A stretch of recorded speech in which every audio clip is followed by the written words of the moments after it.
Masih bersama saya Syifa Aulia dalam Berita Kaltim hari ini. Kembali kami sampaikan 3 berita utama Kaltim hari ini. 2 gudang di Tanjung Redep Brau terbakar. Tidak ada korban jiwa dan penyebab kobaran diduga akibat korsleting listrik.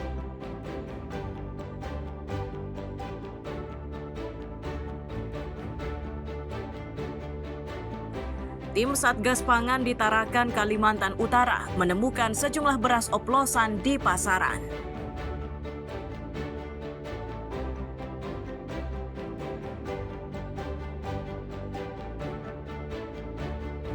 Berbagai olahraga tradisional memeriahkan Samarinda Culture Festival 2025.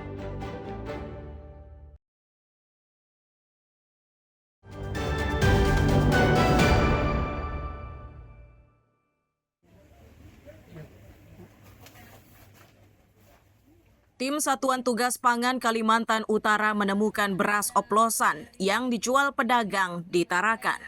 Kondisi tersebut terungkap saat Satgas Pangan melakukan sidak ke sejumlah pedagang di 2 pasar di Tarakan, yakni Pasar Tenguyun dan Guser.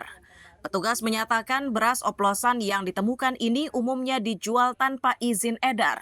Salah satu produk beras yang diduga oplosan tersebut bermerek Sania.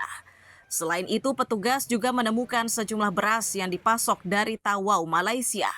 Mendapati hal tersebut, petugas meminta agar beras itu tidak lagi dipasarkan.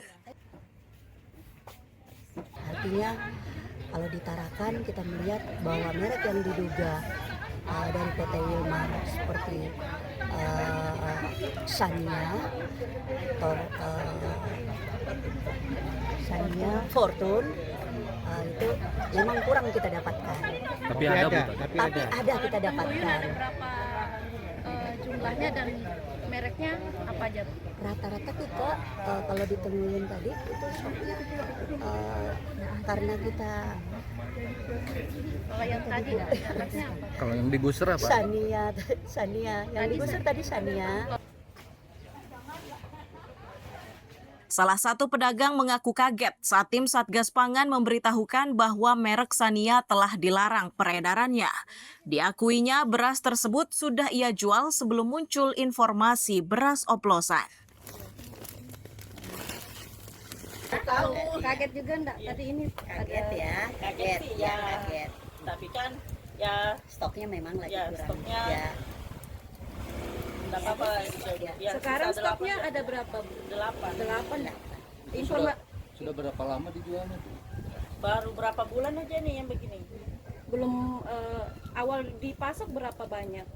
Kalau Sania itu memang 10 aja, apalagi memang dia kurang laku jadi enggak ditambah. Per kapan kurang lakunya itu? Ya, Per kapan mulai Jangan-jangan setelah mendengar begitu laku? kalau itu memang sebelum ada yang oplosan Info, tuh ya. ya ada memang sudah, cuman memang kurang laku kalau Sania. Selain beras oplosan, tim Satgas Pangan juga menemukan beras ilegal bermerek AWM dan Fetilong. Beras tanpa izin edar tersebut dijual dengan harga Rp145.000 per karung, ukuran 10 kg. Amir Hamzah dan Mustafa melaporkan dari Tarakan, Kalimantan Utara.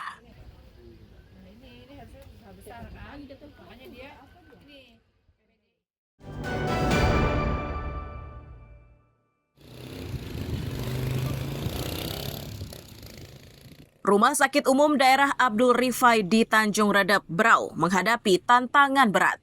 Ini terjadi setelah tarif layanan rumah sakit diturunkan dari tipe C menjadi tipe D. Penyesuaian tersebut dilakukan setelah Badan Penyelenggara Jaminan Sosial Kesehatan melakukan peninjauan di rumah sakit. Meski terjadi penurunan tipe, namun pihak rumah sakit menegaskan yang menurun ini bukan tipe rumah sakitnya, namun hanya tipe pembayarannya.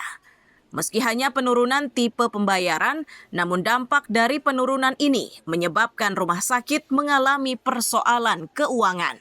Mereka harus mampu menutupi biaya operasionalnya sendiri.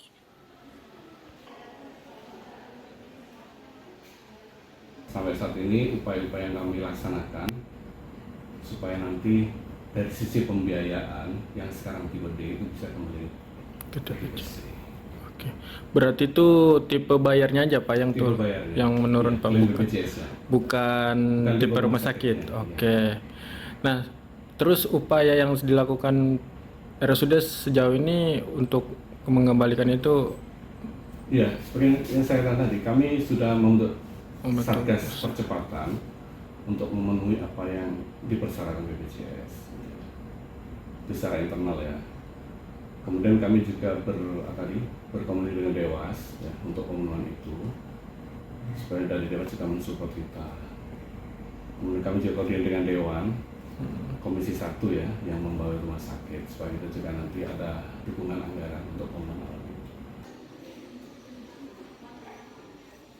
Untuk mengembalikan tarif layanan di rumah sakit ini, pihak manajemen harus menyediakan alat dan fasilitas medis yang memadai. Untuk mewujudkan langkahnya tersebut, pihak RSUD kini telah membentuk Satgas Percepatan, sekaligus meminta saran dari Dewan Pengawas agar standar layanan tipe C bisa terpenuhi. Amir Hamzah dan Miko Gusti melaporkan dari Kabupaten Berau.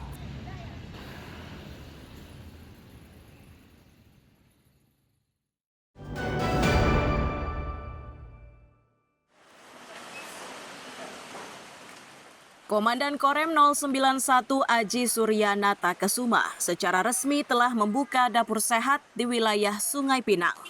Dapur ini merupakan bagian dari upaya pemerintah pusat dalam meningkatkan gizi pada anak-anak usia sekolah. Upaya tersebut sejalan dengan program Astacita Presiden Republik Indonesia Prabowo Subianto. Komandan Korem menyebut dapur umum yang telah diresmikan ini memiliki kelengkapan yang cukup. Ia berharap proses pelayanan mulai dari proses memasang hingga distribusinya berjalan dengan aman dan lancar.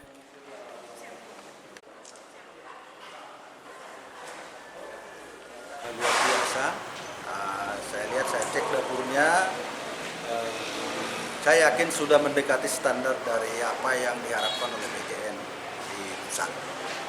Mudah-mudahan dalam teknis pelayanannya, mulai dari proses loading dan unloadingnya untuk distribusi ke sekolah-sekolah, itu semua tersaji dengan baik dan sesuai harapan dengan pemerintah pusat.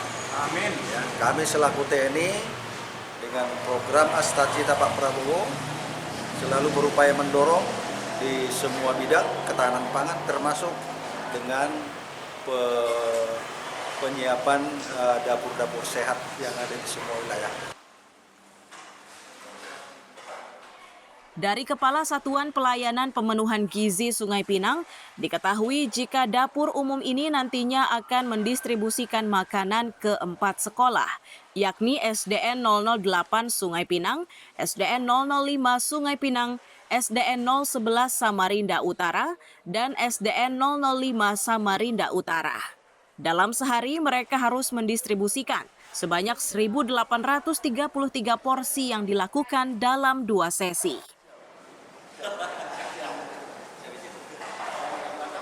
Untuk SPPG Sungai Pinang sendiri saat ini mendistribusikan ke 4 sekolah di wilayah Sungai Pinang. Yang pertama untuk di wilayah SDN 008 Sungai Pinang, SDN 005 Sungai Pinang, kemudian 2 sekolah di Samarinda Utara yaitu SDN 011 Samarinda Utara dan SDN 005 Samarinda Utara. Saat ini kami mendistribusikan sebanyak 1.833 porsi. Untuk pendistribusinya ada berapa sesi? Untuk pendistribusiannya ada 2 sesi, ada sesi pagi di jam 8 sampai 8.30, kemudian di sesi siang ada di jam 11 sampai 11.30. Sesuai rencana, dapur sehat ini akan dibuka di 250 titik Sekaltim. Dari jumlah tersebut, harapan untuk menyehatkan anak bangsa bisa terwujud. Amir Hamzah dan Iswanto melaporkan dari Samarinda.